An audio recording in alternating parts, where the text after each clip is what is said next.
Good evening, everyone. Thank you so much for coming out tonight. It's great to see everybody. My name is Drew Dameron. I'm the library manager here at the Tokyo American Club, and I really appreciate you spending the time to come out and join us for tonight's TAC Talk. We're very, very happy to be hosting for all of you a screening of Ainu, My Voice, a documentary, as well as an interview with its producer, Mr. Chuk Besher.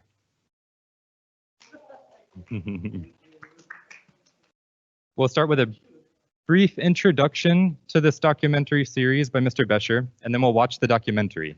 Rie Kayano, the subject of this film, is unfortunately unable to join us tonight, but she's recorded a special performance of a traditional Ainu song just for us, which we'll be watching after the documentary. Then we'll shift into a moderated Q&A between us, and then we'll open it up for questions from the audience here as well as online. So it looks like we'll be expecting maybe 10 to 12 people joining us virtually. If you're online, feel free to use the Q&A function to submit your questions, and I'll do my best to work them in as well. Thank you. Born in Kobe, Chuk Besher is a Japanese citizen of Russian heritage, a son of stateless Russian refugee parents. He currently works for Japan's leading IT firm Rie and its subsidiary 3 Minute Inc., where he is involved in its media and advertising business, and he is also a member of our community here at the Tokyo American Club. Besher has a broad range of experience in communication and government, spanning careers in video production, politics, marketing, broadcasting, and government relations, and he is a graduate of Columbia University's School of International and Public Affairs. Please join me in welcoming Chuk. Arigatou gozaimasu. Thank you, everybody. Usually I make a joke here that my Japanese is better than my English, so I'm going to switch to Japanese, but for today, I'll stick to English. So I'm Chuk. Hi, I've been a member here since I was age 11. I think I grew up at the pool. We moved from Kobe, where I was born, to Tokyo just around that time. I was 4th grade, I think. And today I'll be introducing my film, Ainu, My Voice. It's a film that's very close to my heart because of my sort of identity as a Japanese. I can kind of consider myself a Russian Japanese. So in that sense, the diversity aspect of this film is very close to my heart. I'm going to just tell you a little bit about the film. The film is called Future Is Mine, Ainu, My Voice. The reason it's called Future Is Mine is because it's a series that I started about 3 years ago, and it's a series of documentaries about the theme of women's empowerment in Japan. And every story is pretty much the same as the one you will see today, although today is about an Ainu woman, that a woman envisions a future or is asked by us to envision a future that she desires or she aspires to, and then she has to take a step closer to it. And usually that means she has to struggle with her own sort of inherent blockages and also social constraints that for some reason keep her from envisioning or realizing that future. And I thought this is really important for me to create as a series because at 3 Minute, we focus on women 20 to 40. We create a digital video magazine for these women, and I thought that they need touchstones of stories to help them envision their future and also to envision how they would get closer to it. So that's how the Future Is Mine part got started. Most recently, these 4 films are kind of representative of about the kind of themes that we talk about in Future Is Mine. One is about an aspiring artist. Her name is Riya. She most recently did the theme song for Disney's Lion King. She also was on a television commercial for Shiseido. And I think she was able to get that far in her career because when we were making this film, she felt as though she was constrained within the Japanese hierarchy of the music industry, whereas her aspiring vision was to win a Grammy. So we took her to the United States where she entered an audition. She flopped, but she gained a lot of confidence and also realized from the feedbacks that she does have what it takes to succeed. sometimes you need to fail to know that you've got what it takes. Another one was by Seto Haruka, and that was a woman who was struggling at the age 27 with the Japanese social constraint, where somehow you are made to feel like you have to choose at a certain age between work or career and family. And so we took her to another personal journey in the United States, where she met a lot of female leaders and counterparts in her line of work. And all of them pretty much said, well, it must be a constraint that you're feeling, not something that is really put upon you. So it's just a matter of changing your mind to reach your goals. So she was empowered through that process. Another one was by Miki Shimano, and that was a single mother living in Japan, struggling with the constraints and the fears of raising a child who actually even had some learning disabilities. But she realized that actually the child has a lot of inherent strength that she should feel confident and comfortable with, which was a personal constraint of hers. And then the last one is Rie's story about an indigenous woman in Japan.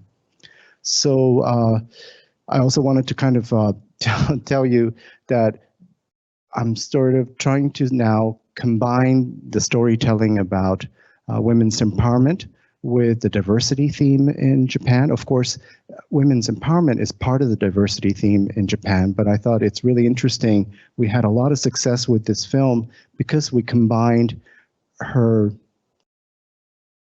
well, I almost want to say Japanese-ness, but her residence in Japan with her Ainu-ness, which is a really important theme for diversity and inclusion in Japan. And I want to continue this series, maybe even incorporating people with the Korean heritage in Japan, women that are maybe LGBTQ+, etc. So I've learned something through this filmmaking of combining women's empowerment with the Ainu theme. We were fortunate enough to be recognized last year with about 5 international film festivals. So that was a nice sort of affirmation of what we're trying to do.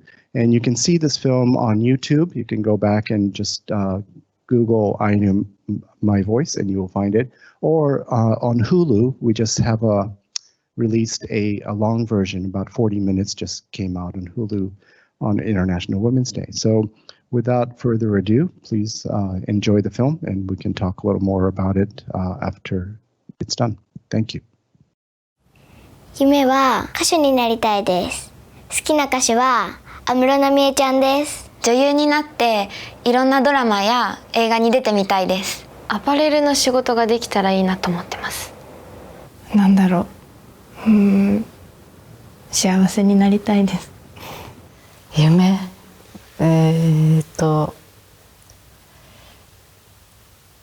まあそうですね。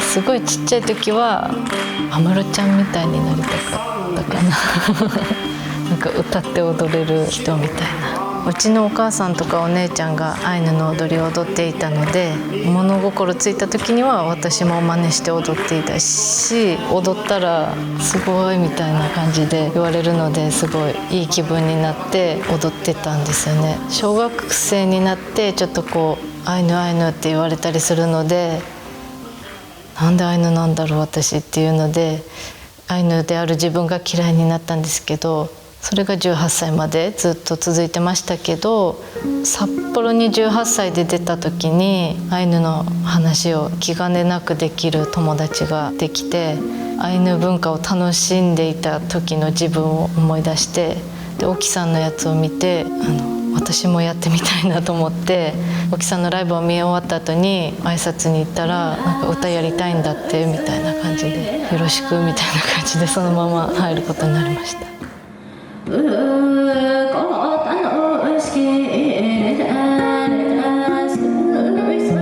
2010年にうれしぱプロジェクトというのを立ち上げました。でそれはアイヌの若者たちに奨学金を出してそれで大学に入ってきてもらうというそういう制度なんですけど、リエさんはその第1期のうれしぱ小学生としてうちの大学に入ってきてくれました。でアイヌとして生きていくという気構えはあったと思うんですけど、自分がアイヌ文化についてあまり知らないっていうことで多分必死でアイヌ文化を勉強しようと思ってたと思うんです。うれしぱクラブの山本理恵です。マレウレウっていうアイヌの歌を歌うグループで活動していま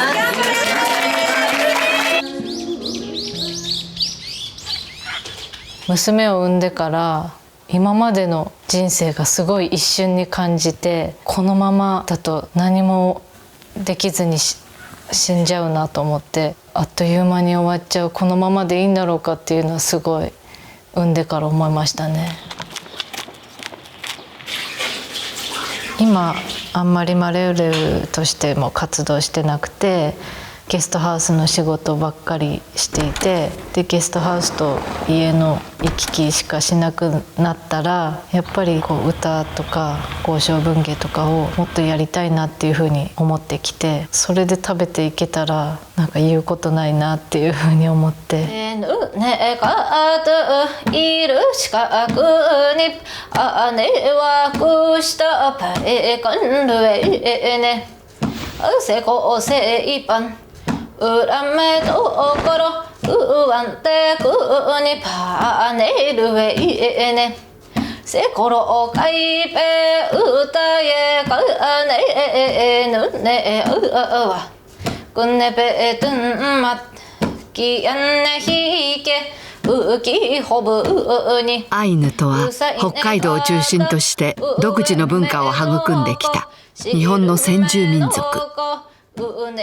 動物や植物、道具などあらゆるものに魂が宿っていると考え、それらすべての存在、いわば神々のことをカムイと呼んでいます。彼らはカムイや祖先への感謝や敬意を歌や踊りによって表現してきました。独自の文化や世界観を守って生きてきたアイヌですが、特に明治時代以降、和人と同じ生活を強要する同化政策により、アイヌ文化は途絶える危機に陥ります。昔から受け継がれてきた伝統だけではなく、日本に統合されたことによってその土地に住む権利も奪われました。その際、アイヌ語の使用も事実上禁止されたため、今現在日常会話としてのアイヌ語を自由に操れるアイヌはほとんどいません。しかし、さまざまな文化や生きていくための知恵など、アイヌの人々は交渉文芸という形で語り継いできました。長年受け継がれてきた物語をメロディーに乗せて伝えることで、アイヌの文化や伝統を学ぶことができたのです。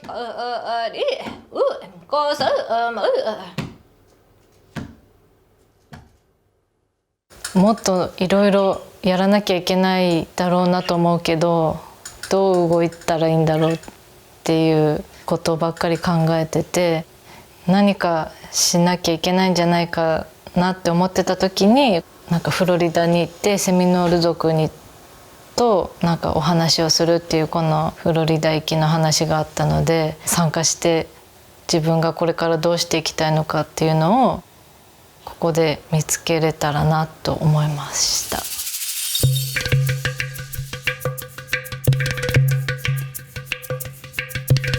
アイヌのことをやってる裕福な人とかってあんまりいないというか、こうみんな仕事と掛け持ちして頑張ってる人が多いので、余裕がなきゃできないですよね、そういうのが。セミノール族の人たちはそういう余裕とかあるのかなっていうのがちょっと分かんないんですけど。おー、すごい。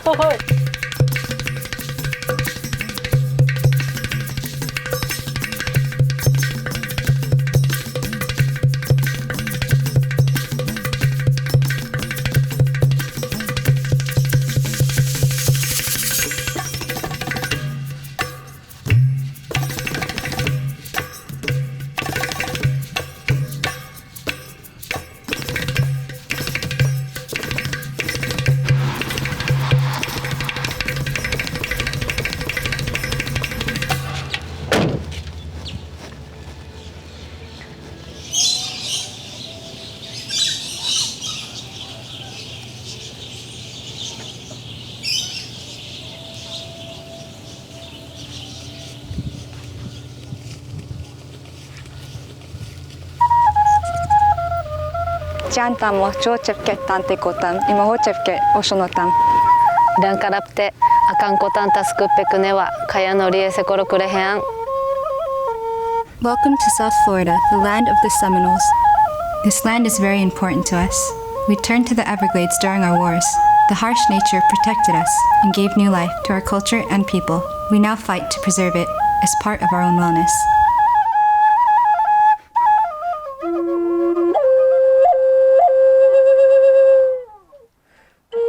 There are people I want you to meet. Let me introduce them to you.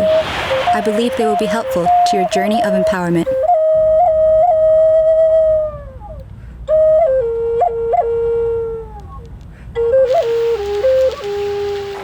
Thank you. Giantamo, good afternoon. This is the Seminal Chairman, Marcellus Osceola Jr. This is Rie Kayano. Nice to meet you. Honor to meet you. So what is it that you feel is your goal? I try not to be difficult.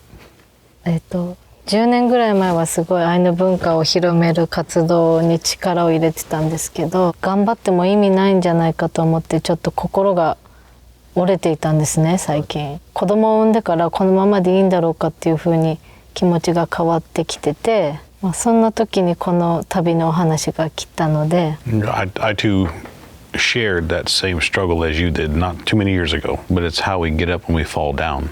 To be the chairman of the Seminole tribe didn't come without its own struggles. There were times that I wanted to give up, but again, picking myself up and continuing to try to finish what I believed in for my people and my family and what my ancestors believed in is the only reason I sit here today with you. So don't be discouraged. You'll face many more challenges in life before you finish the journey. So remain strong and vigilant, and you'll achieve whatever it is you set your mind to. Thank you. You're very welcome. Oh, wonderful. Come.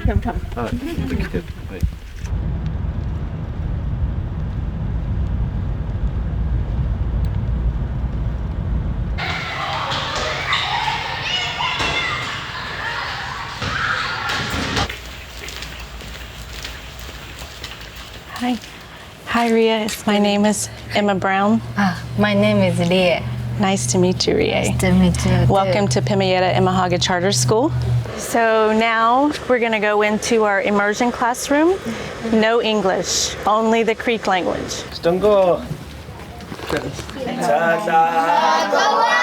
Like you, or what I've read, I struggled with my identity. Having a Seminole father and a white mother, I grew up on the Brighton Reservation, on this reservation. My light skin came with great ridicule in my home. When I was young, living here, there wasn't a school, so I would have to leave and go into the outside world to attend school. There, I didn't know where I fit because the stigma of being a Native American.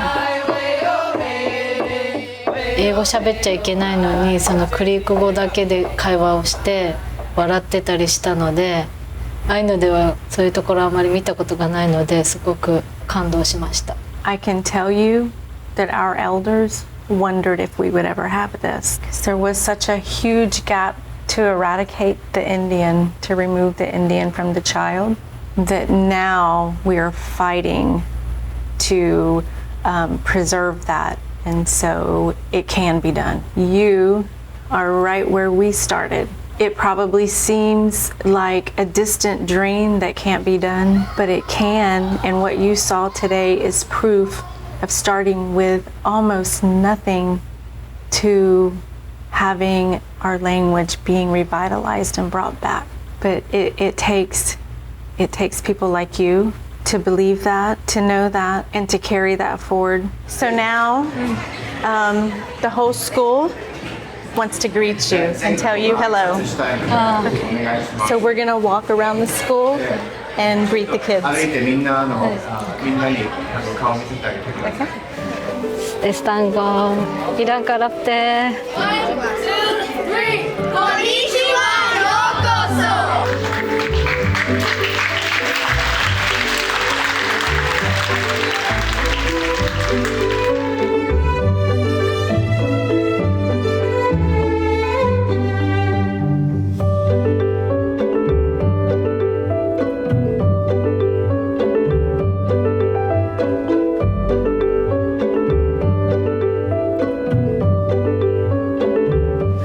guys cooking today? 今日は何を作ってるの？ Cabbage. キャベツ。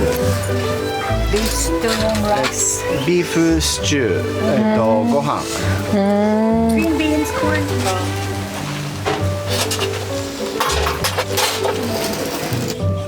すごいかわいい。ちょっと匂ってみて。もういい匂い。あ、いいじゃんいいじゃん。なってる。So these gifts are made are crafts that came about in the early 20th century. This is a traditional doll with its baby since you're a new mother. Yeah. I'm glad that you can experience the weather here. Everything about this land is very important to my people. Us Seminoles have a relational view of the world. いつからそのリーダーになりたいと思いました。プリンセスになりたいと。I think it's within our Seminole community that everything that was given to me will be the benefit of everybody. So my education through a scholarship was so I could serve my tribe. When in your journey did you want to represent your people? 小さい時は周りはアイヌじゃない人ばっかりだったので、こうアイヌであることを少しバカにされたりとかしてきたんですね。だからちょっとこう離れてる期間があって、で19歳にやっとこうアイヌのことをやろうと思ったんですけど、それはこうやりたくてやってるだけでアイヌを代表しようとかそういうふうに思ったことはなかったです。I feel the same way sometimes. I find my inspiration in a Native American saying that everything I do is my ancestors' wildest dreams. So just living and breathing and knowing my indigenous life is all they had hoped for. But I can't imagine how hard it would be if I didn't have a system in place to support me. So I admire you coming here as an individual all by yourself. And the more I learn about you, the more I realize how you take such initiative with your culture, even when there's no direct example to follow from. And you have such knowledge that I think it's your responsibility and your role on this earth to share. Everything you share with us touches us more than you can imagine. ダメ。やめて。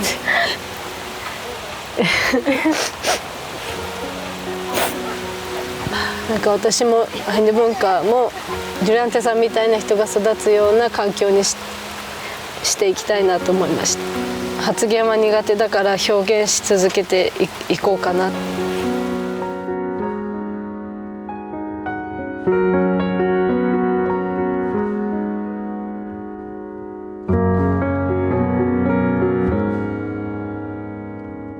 セミノル族の人一人一人とお話しして、どんどんこう自分もこれからアイヌの活動をたくさんしていきたいなっていうふうに心境が変化していって、なんかこうやらなきゃなっていうふうに思わされたっていうのがすごい大きかったなと思います。先祖のためでもあるっていうふうに思うようになったし、やっぱり素晴らしい文化だから残していかなきゃなっていうふうに強く思うようになりました。こういうセミノル族っていう人たちが、こういう素晴らしい人たちがいたから、アイヌもそういう社会を目指していきましょうっていうことを、なんかこうアイヌの人いろんな人に伝えていきたいなって思ってて、今回旅で体験したことを八重様にまとめました。で、八重様っていうのは即興歌って言われてるんですけど、旅での体験や思ったことをその作詞してアイヌ語で歌ってみました。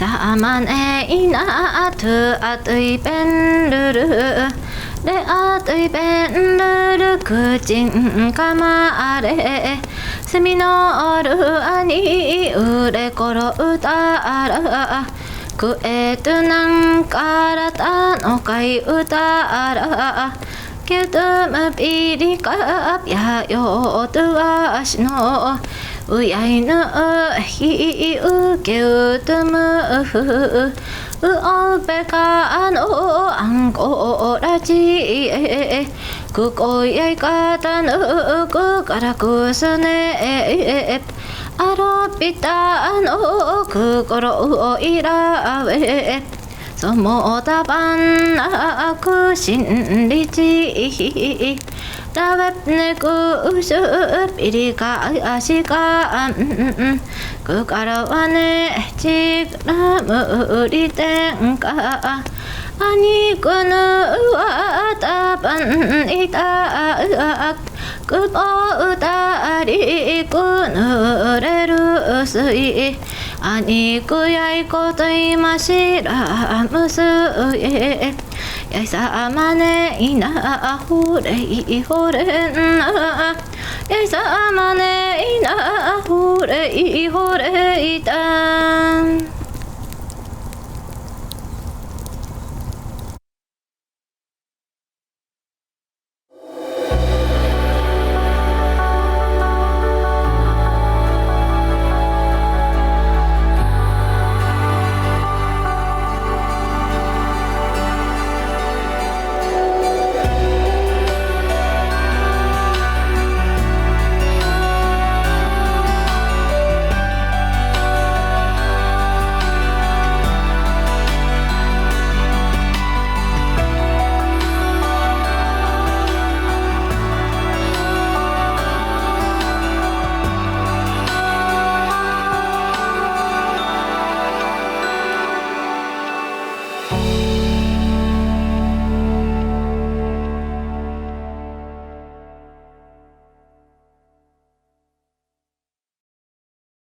Hello everyone at the Tokyo American Club. This is Rie Yamamoto. 皆さんこんにちは。この度はアイヌ私の声をご視聴いただき誠にありがとうございます。今回はアイヌに伝わる物語でチロンヌアイヌコチャランケ、狐の神がアイヌに物申すという短い物語を語ります。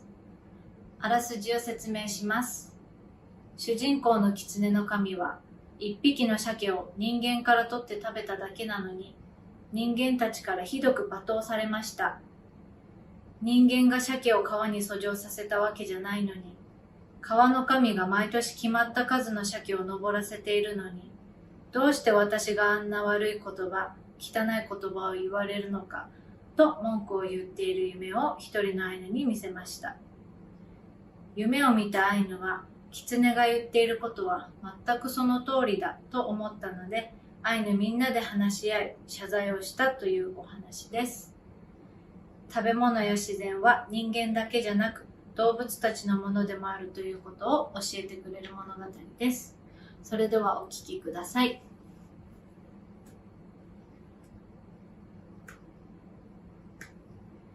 うじょうじょばんかばんしこったうじょうじょばんうねっぱいぬふしこえくてわうああくにうちぷねひねうじょうじょばんしねちばえひあいこぱくすアイヌ上にいたくうじょうじょばんうくぬいたくあいこすえやうじょうじょばんピシからころかむいピシからぷとったちわしころかむいうじょうじょばんくれへたしピリピリの家へ来るピリピリの家へまたねるえねぷねあかむいしこえくてはうじょうじょばんぷえくえたしちぷねるえねうじょうじょばんそろんぱんかあたくかんぴかあたくぴしれほうちかうぴしぱれはぺっぴしなふんまかばんしこうたか 가훈아군이 zetneruene aujojopa kunepainu uatekuni zetnehine sinejepaehi kaikopakus aujojopa kainuweni ikak dukunu itak aikosuye ashkolo 지런늪감의 하왕거로 백바르땀마 자란게 하웨 웬따랍네 웬따랍그르 안히네 히 아쿠스 오아라 아이누다라 웬아웨네시코로 네코로라 아이누다라 우코람코로히네 카무이코야 신게 안르네 시코란 카무이유카르카 쿠눕네 쿠스쿠유 하웨 이야이라이케레 아리가토우 고자이마스. Okay.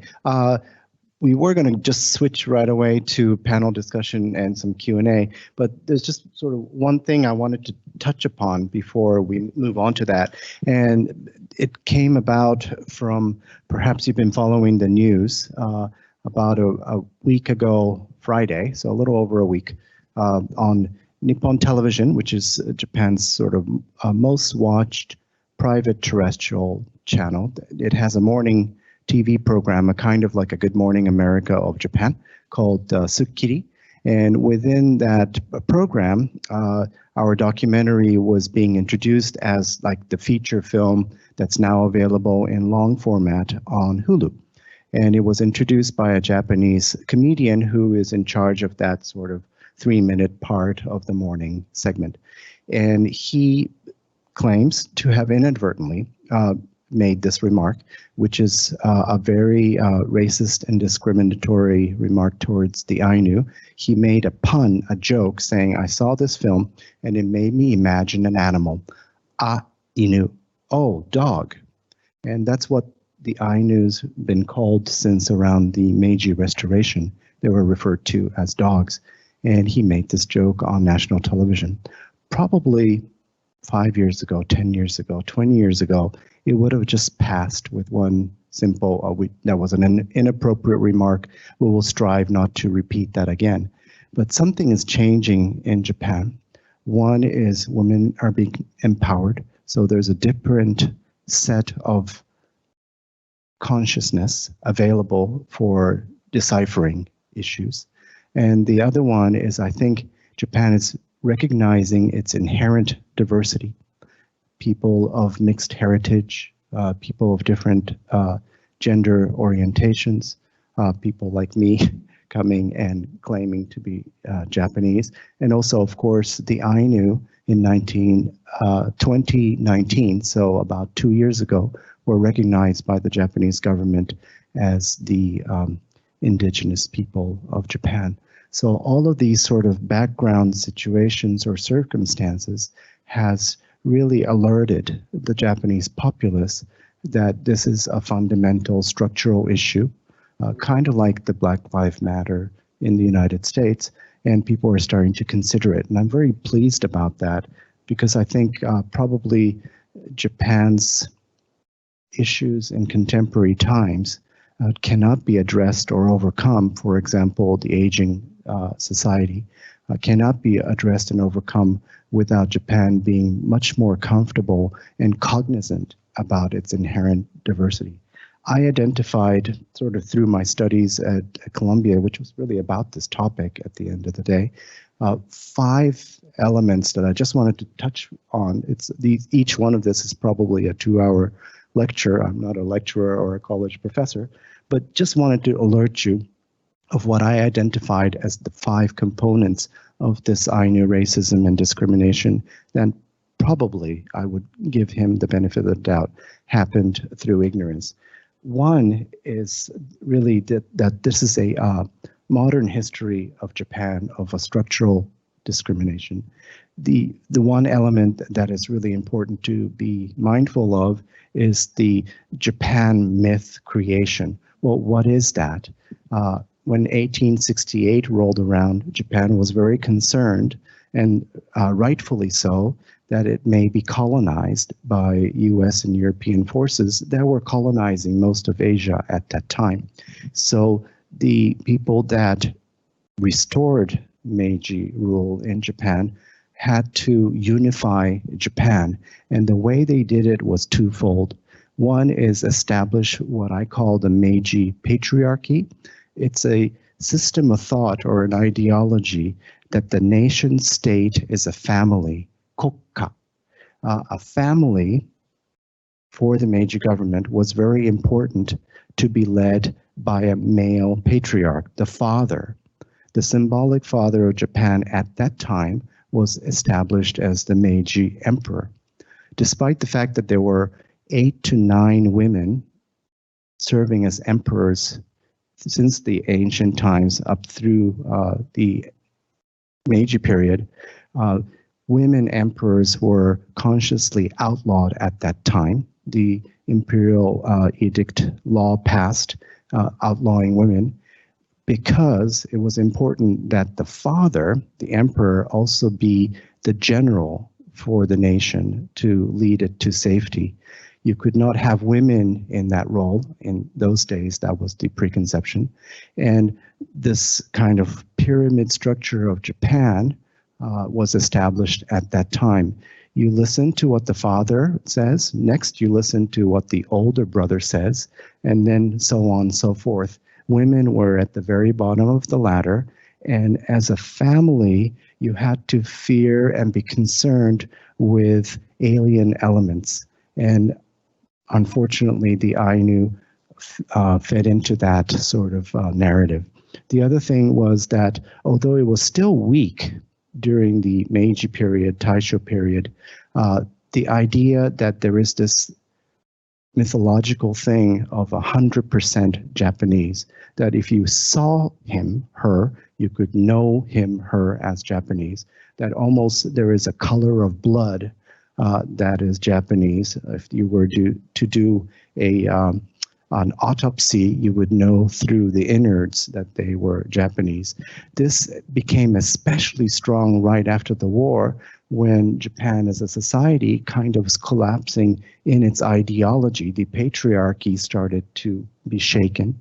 And although they maintained the illegality of female empresses, the United States government asked Japan, why don't we change it to allow back women emperors? And they said, no, no, no, the patriarchy would be in danger, and we would not be able to serve you, the United States, as an ally if Japan collapsed, if you take away this pyramid. So that thing kind of maintained. And also, right after the war, there was an immense popularity, a national popularity for what's called the theory of the Japanese, Nihonjin don.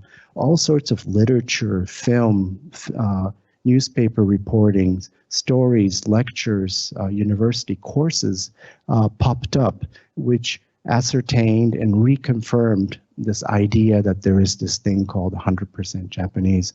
And that's why children, my children of mixed heritage, are called half, because they're not full, they're not 100%, they're 50%. And even that, I think, today is collapsing. Another important element is to Hokkaido colonialism. Hokkaido used to be called Ezo up to the Meiji Restoration, was probably Japan's last frontier.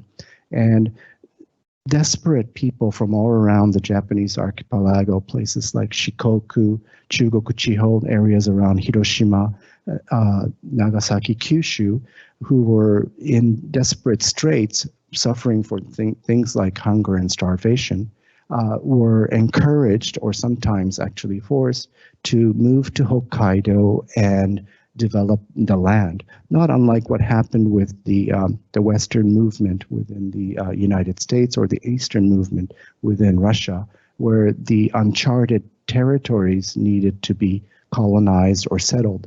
The Japanese from poor parts of Japan moved there and encountered these people that spoke a different language, had a totally different culture. And although they themselves were just in the process of being assimilated within the Japanese archipelago, they confronted this alien element. And of course, when you feel like an outsider coming in, and feeling like you need the right or the affirmation that you belong there, what you do typically, human beings, I think, is find a scapegoat or find somebody to feel like they are below you. And that was the establishment again of this sensibility that the Ainu somehow were less than the 100% Japanese. Another element is the assimilation policy. Japan, when it started to unify Japan as Japan during the Meiji Restoration, through education, did things like make sure everybody speaks Japanese. There were probably many, many different languages throughout the Japanese archipelago, but except for the Ainu language and the Ryukyu language, they were obliterated. So that also did not contribute to the Ainu being part of society. And lastly, I think there is this kind of a ignorance and sustained preconception that all of this is normal or true, that you ask a normal Japanese person, I'm a Japanese, but if I tell my colleagues or friends that I'm Japanese, I'm met with polite laughter. Not because they want to offend me or they think that somehow what I'm saying is ridiculous. Well, maybe they do think it's ridiculous, but through their own experience and education, what I'm asserting doesn't make sense. And in a polite way, it comes out as kind laughter, but then I have to do some explaining. So anyway, these 5 elements, I'm sorry, I just really treated it superficially. They are deep, deep subjects in their own right, contributed to this young man, well, not so young, he was in his 40s, the comic, making the statement about, oh, look at the dogs, and not thinking that that is at all a problem or anything. It's just a pun after all. And around 20% of the comments that we get on our YouTube channel for this documentary are extremely racist and discriminatory, kind of based in that sort of hate speak type of thing, that the Ainus don't exist, or that it's a North Korean conspiracy. Well, why are we buying into it? They're just there to collect money from the U.S., from the Japanese government, et cetera, et cetera. And also on Yahoo News, when all of this comedians' statements were being covered rather responsibly by the Japanese media, there was, again, probably a third to a half of the statements being made as comments on Yahoo News were extremely racist and derogatory. So that's the Japan that we face today. I recently had made a talk. I'm kind of by default a person that's asked to come and speak about diversity and inclusion in Japan. It's probably easier to hear it from somebody who looks like me rather than a fellow Japanese male. So I do take that responsibility seriously. And I was at a UN International Women's Day event, and I had to conclude at the end of what I was saying that this idea of misogyny or discrimination or racism that we're encountering in Japan today is not all right, and that it's not the kind of Japan that I want my sons, 9 and 11 years old, Noah and Luca, to inherit. And I was really, really pleased that the popular media picked that up and reported it in the press. So I do think Japan is changing, but it does need gentle and sometimes firm encouragement to continue down this path. So, okay, so that's it from me. Thank you very much. I really appreciate your attention. I just had a couple questions for you real quick, and then we'll open it up for everybody else. But first, I was just curious, how did you get connected with Rie? Well, you saw a college professor introduce her. Riya was the first graduate of her Ainu scholarship program that exists at Sapporo University. And Professor Honda recommended about 10 Ainu women. We interviewed them all, and we settled on Riya. And how long did this project take? It took about 2 years, and we were really, really fortunate to arrive at her. Her skill and erudition as a Ainu historian is really unparalleled and unmatched. She has even performed in front of Emperor Heisei. So by chance, really, but we came upon really the great Ainu woman. Yeah, the documentary was excellent. Thank you. I'm curious why she met the Seminole tribe. There are many tribes in the States. How did you connect it to them? Okay. When she was telling us that her aspiration was to continue the path that she started in college to be an oral historian through song and songwriting, we knew from our experience and from our sponsor for this project that the Seminole tribe was probably the most successful of the Native American tribes to reinstate their language through a very concerted educational program. So we knew that she would probably benefit from meeting the Seminoles and seeing that firsthand. So we took her to meet them.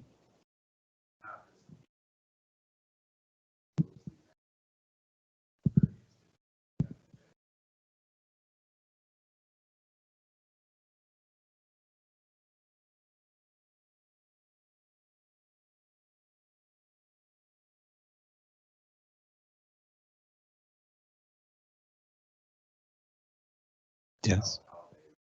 Yes. Extremely compelling. Just watching the documentary too, the symmetry between the two and watching this is thinking of the history in that direction. It's really interesting. And after working on this project, just from your own point of view, what have you learned now just on the individual level that is helpful for someone like Rie or someone in the Seminole tribe? Or what are things that we as individuals can do just on the micro level that can help? Well, something as simple as, I think you're all influential people in various states of organizations and institutions or friendships or social circles. When you notice misogyny, or when you notice lack of representation, or when you notice even comments that are derogatory towards diversity, I think you just need to speak out. Not angrily, but just say, it just doesn't sound right with me. I think that's how it starts. So we should do that. And for those of you who are in a position of perhaps being able to select a person for a job or a position or advise somebody on a career, maybe make the extra effort to select a woman or somebody from a diverse background consciously, almost if you are able, establish even a quota system where you promise yourself and your institution that that's just how it has to be going forward. And then inverting this kind of on the macro level, at the policy level or from different kinds of governments, what do you see them needing to do to help? Geez. I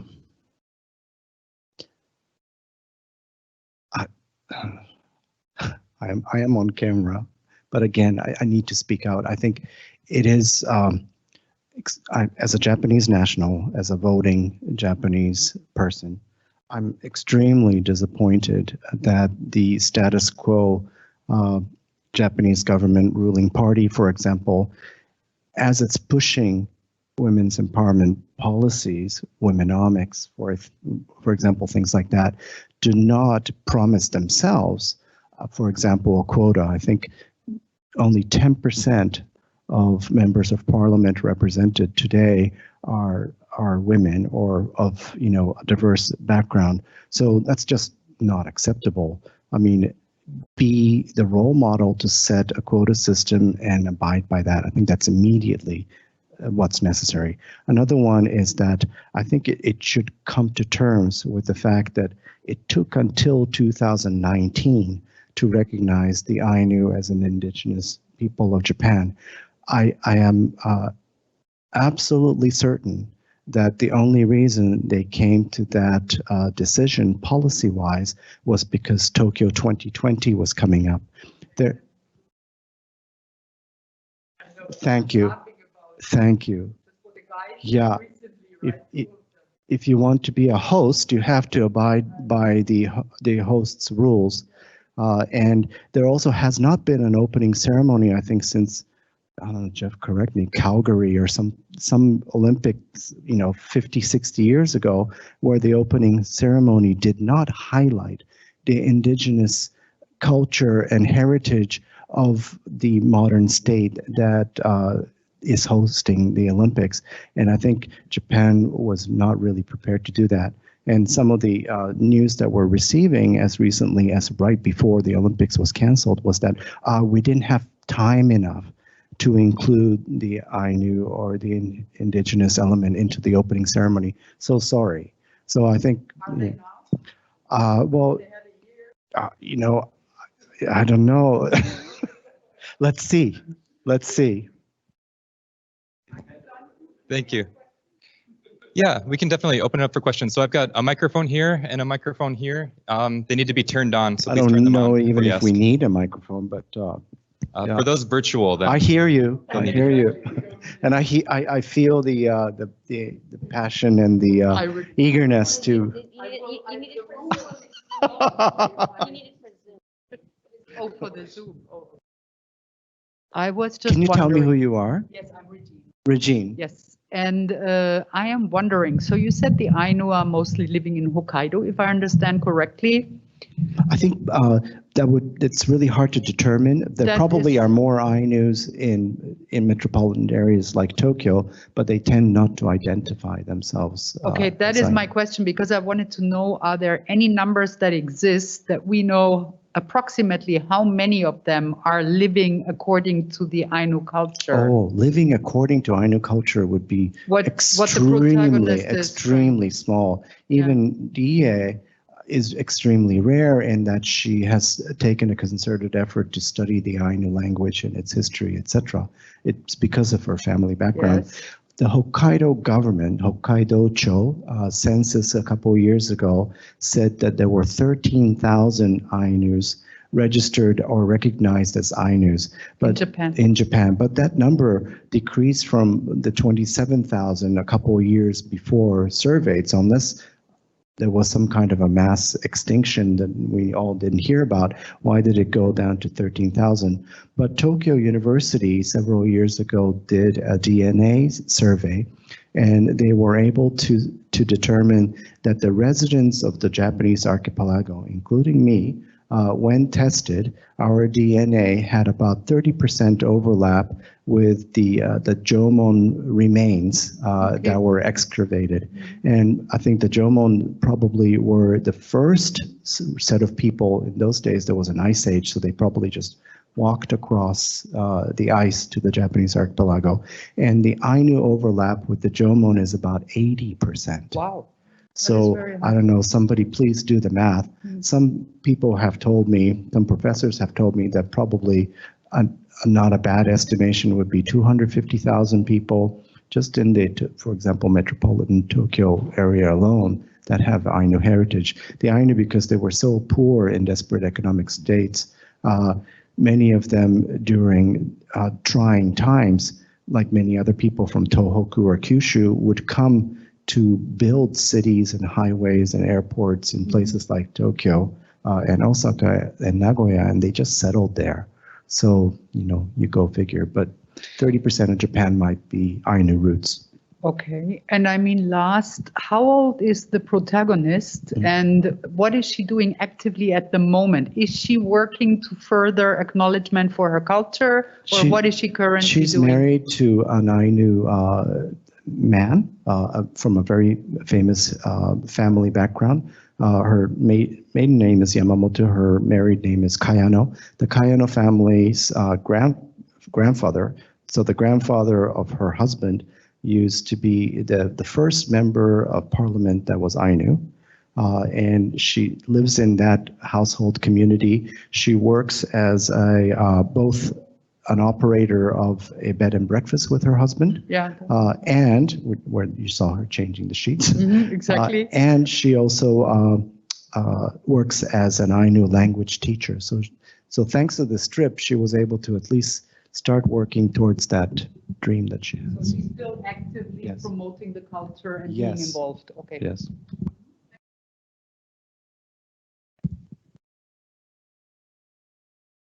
Hi, I'm Chris. Three general questions. I mean, one, has there ever been a written Ainu language? No. Fine. Two, to what extent are there still true speakers of the language? Very few, probably on our hands. And 3, I mean, I guess you already hinted at what might happen.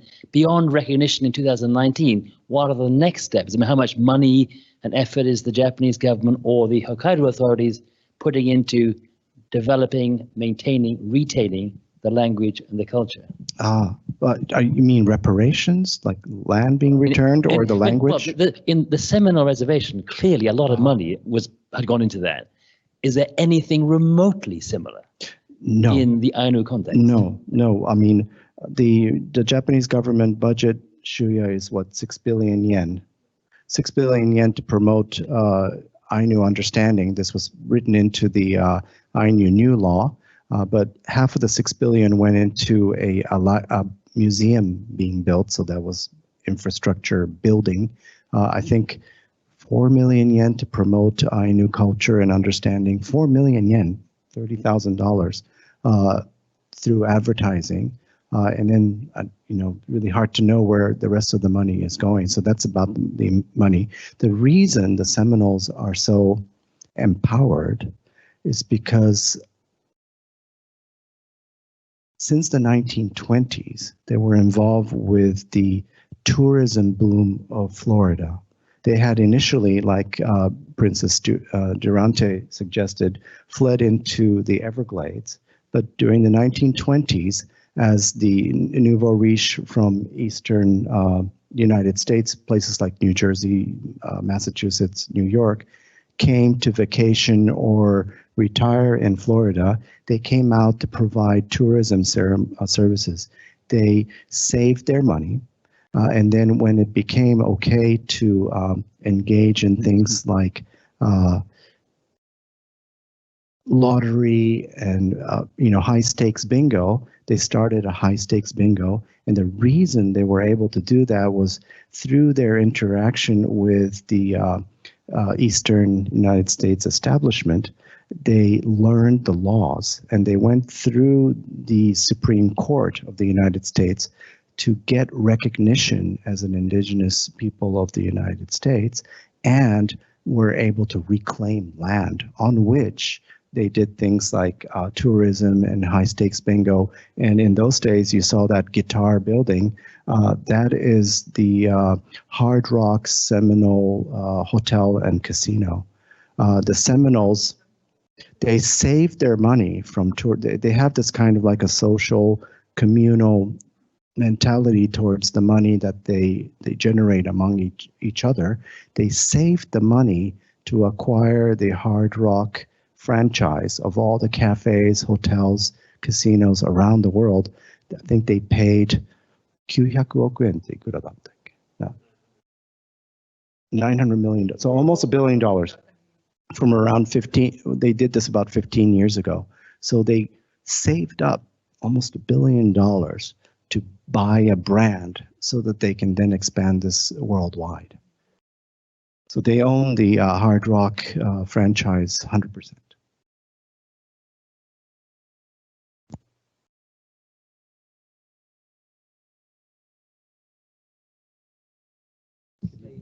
Funded or private funded? The scholarship system. Professor Honda goes around private companies and she harasses them into giving her an annual stipend. Entirely private. Yes, I think she's also applying for things like government grants. I don't know if she's been successful. You mentioned in 2019 they were recognized as a minority here in Japan. Have other groups like the Okinawans or other distant island groups been recognized by the Japanese government? No. So far? No. So they're the first? They're the first. They're the first. You would think maybe the Ryukyu would be next, but Ryukyu was assimilated a lot sooner than the Ainu, so there is hesitancy even among Okinawans or Ryukyuans to be anything other than 100% Japanese. There was another, I remember reading the story about Ryukyuans' names, Japanese names, where they were forced to adopt Japanese names. Some of them were similar to, or I guess they found ways to bring Japanese names to the common names that they had at the time.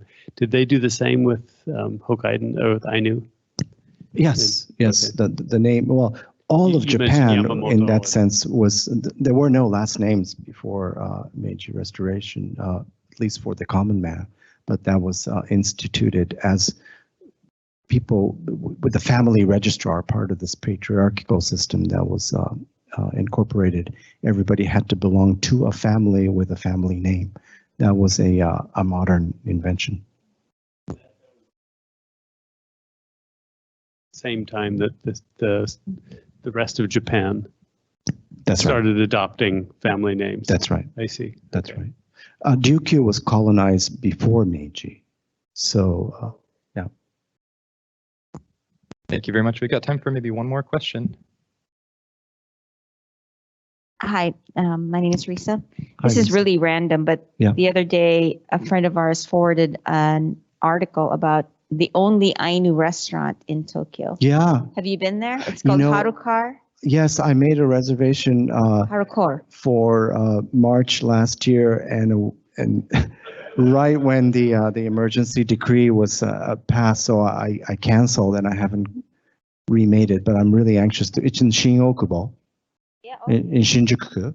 Yeah, I hear it's really great, and I also hear that it's this kind of, the in place for the Ainu community to gather. So I'm interested in going. And I've had some Ainu food.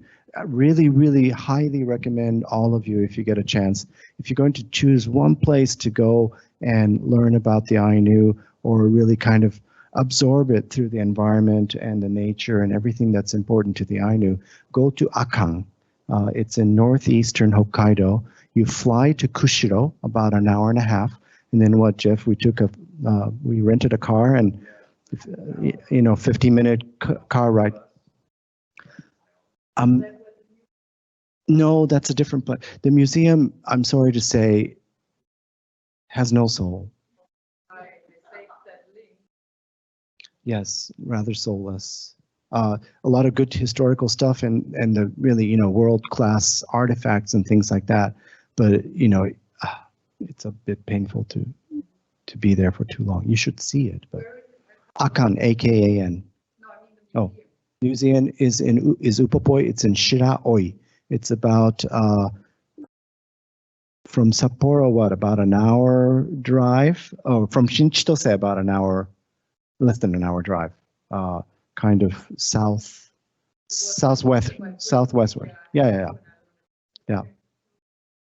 Akan, I really recommend it. There's a really incredible, almost like an Aman, 5-star hotel there, Tsuruga, Ainu decor, incredible Ainu music, dance, and also a Canadian projection mapping group, which is the best in the world, rumored to be now working on the opening ceremony, did what they call the Kamui Lumina. So Kamui is God in Ainu, Lumina is light.